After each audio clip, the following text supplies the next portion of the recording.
I think the way that I think about that wheel is I want to bring awareness to clients that how one decision impacts many different areas, Yeah, that's and good. that, we're kind of like this spider web almost, and it's intricate and it's beautiful, and you're not just George at work, being the master of it all and doing a good job. No, you're George whose son is struggling at school, and you're George who, yes, you make a shit ton of money, and you've also got some things that you don't feel good about with your finances, and you're George whose health is awesome, and you're George who's questioning God and don't make any time for personal reflection, right, etc. That is a perfect case scenario, right? Like, because that's the relatability factor. That's the I can raise my hand to that.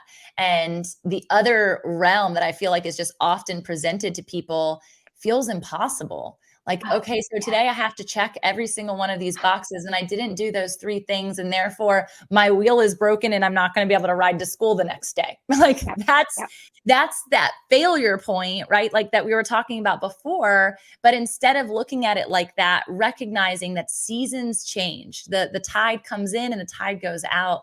And there are seasons of sacrifice when it comes to elements of who we are. But that doesn't mean from a spirituality perspective or an identity perspective or an integrity perspective that that's a place that we falter. I can be in integrity and also not be succeeding in these different spaces. And I'm air quoting because, again, it's my version of success. And we were just having this conversation on we got a getaway with my husband as I went to speak in LA last week. And we hadn't had like quality time like that in quite a while. And so I knew I was depleted in the marriage side of things and our relationship for quite a while. And so it was having a conversation on like, what could we do to be better about this? We used to do date night weekly so effortlessly. And now as our kids are getting older and they have sports every single night of the week and we're going to and fro, it's like, when is it us?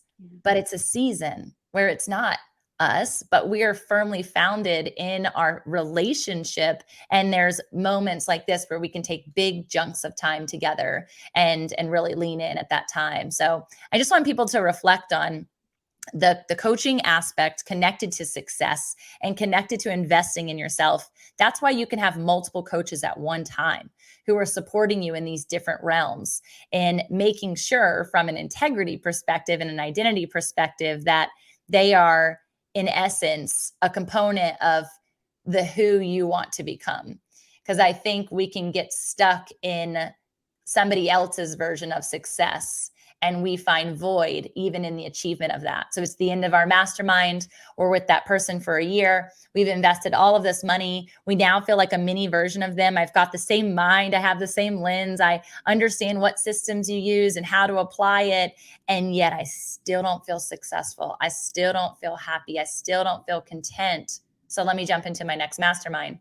And I'm literally at this point right now in this season. So it's so poignant and not coincidental that we're having this conversation, in the knowing that my husband had the thought, why not, instead of investing in somebody else, why not ask yourself, what do I think? What could I do with that money, with that investment that's different, that could actually support further growth and experience, lending myself to my own imagination, my own creativity, my own vision, my own already built tool belt. And so I decided to do something totally different with the money. And I decided to hire a new team member. And it was a big leap of faith.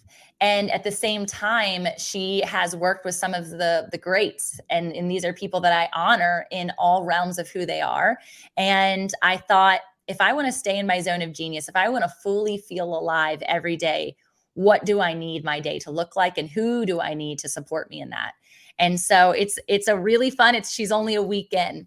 So I'm really excited to see what that looks like a year from now when I've invested essentially in myself and my dream instead of investing in someone else.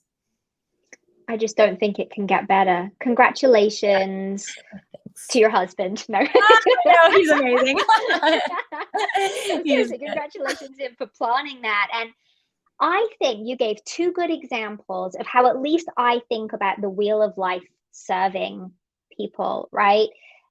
I think most people are yearning for the awareness that when they go away to LA or wherever it is, that they realize they're starving for that connection. They don't just point the finger and go, this isn't fun, or, come back feeling a little bit dissatisfied, or however that may roll itself out. And same thing, right? With the mastermind, like I've invested in myself. What does it look like not to just keep rolling down the track, but to recognize something doesn't feel quite right? There's another decision I can make, and then give myself the freedom to make it.